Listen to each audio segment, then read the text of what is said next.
So, I turned 79 last month, and you know what happened? Nothing.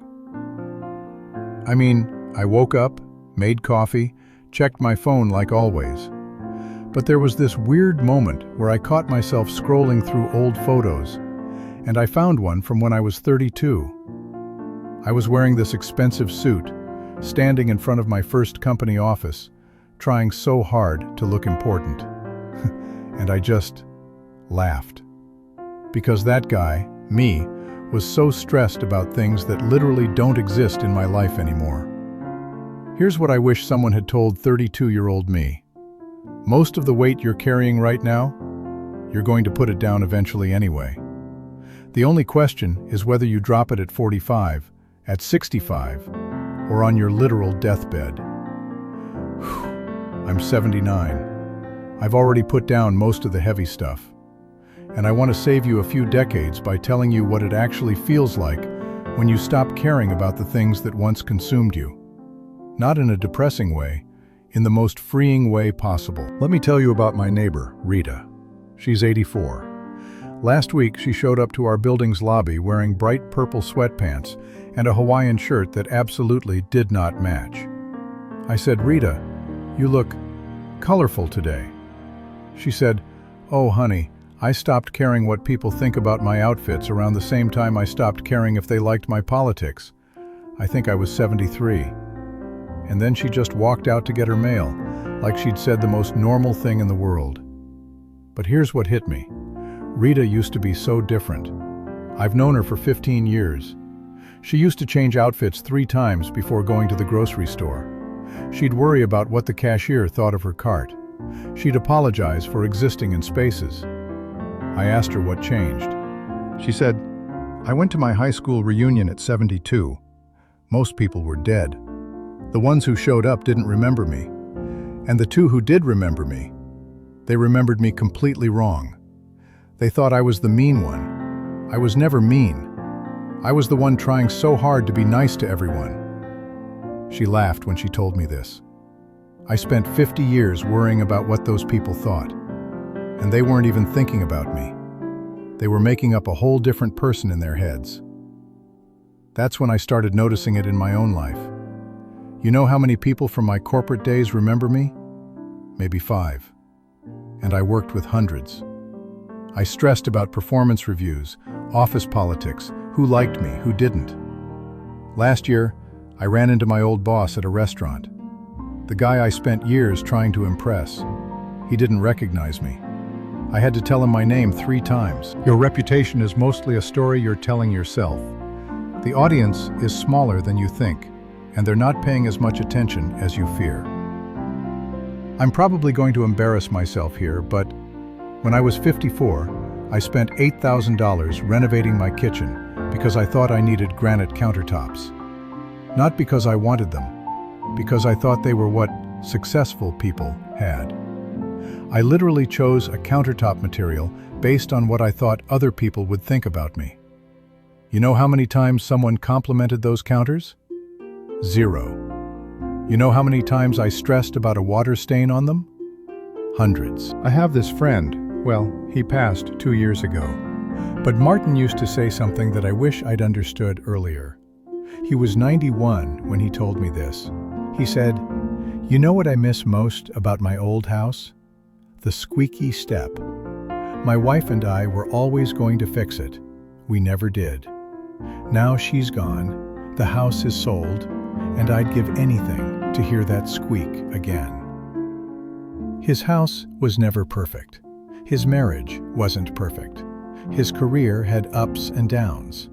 But he lived a full life while it was imperfect. I see younger people doing what I did, waiting to be happy until they lose the weight, waiting to date until they get the promotion, waiting to enjoy their home until it looks like the magazine photos. I'm 79. My home is never going to look like a magazine. There's a crack in my bathroom tile. My couch is from 2007. One of my kitchen cabinets doesn't close all the way. And you know what?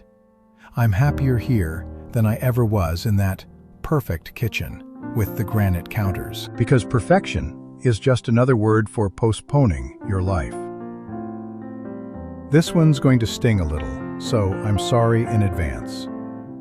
When I was 52, I got promoted to VP. I was so proud. I bought new business cards with extra fancy lettering. I practiced saying, "I am the vice president of," in the mirror. I'm not even kidding. Fast forward to last month. I was cleaning out old boxes, and I found a stack of those business cards. Probably 200 of them, never used. The company doesn't even exist anymore. It got acquired in 2011. All those late nights, all those weekends I skipped family stuff for important meetings. All that stress about climbing the ladder. And the company forgot about me before I even forgot about them. I'm not saying work doesn't matter. I'm saying your job title is not your identity. Here's the test I wish I'd known earlier. The business card test. Imagine you lose your job, your title, your industry reputation tomorrow. Strip all of that away. Who are you? If the answer scares you, you've tied too much of yourself to something that was never really yours to begin with. I know a woman, she's 88 now, who was a surgeon. Big deal, respected, important. She had to retire at 72 because her hands started shaking. She told me she cried for 6 months. Not because she missed surgery, because she didn't know who she was without it. But then something shifted. She started volunteering, reading to kids at the library. And one day a kid asked her, "What's your name?" She almost said, "Dr. Patterson." But she caught herself. She said, "I'm Susan." And she told me that was the first time in 40 years she'd introduced herself without her title. That's when she finally felt free. At 79, nobody asks me what I used to do. They ask me what I think, what I've learned, what I care about now. Your career is what you do. It's not who you are. Stop defending a fortress that you'll eventually abandon anyway. Okay, here's the embarrassing one. When I was in my 40s and 50s, I was obsessed with retirement planning. I had spreadsheets. I had projections. I calculated everything down to how much I'd need per month at age 78. You know what I didn't calculate? That I'd get divorced at 61. That my dad would get sick and I'd need to support him. That I'd discover a passion for woodworking at 68 and want to spend money on tools instead of fancy dinners. Life laughed at my spreadsheets. The future is not a puzzle you can solve. It's a river you navigate. I spent so much energy trying to control what came next. And the things that actually shaped my life, the unexpected ones, both good and bad, I never saw coming. My best friend from college, he worried about everything. Health insurance, market crashes, what-if scenarios. He made it to 76, and you know what killed him? Something completely random. A freak infection after a routine surgery. All that worry didn't protect him. It just stole his present. At 79, I've stopped caring about controlling the future.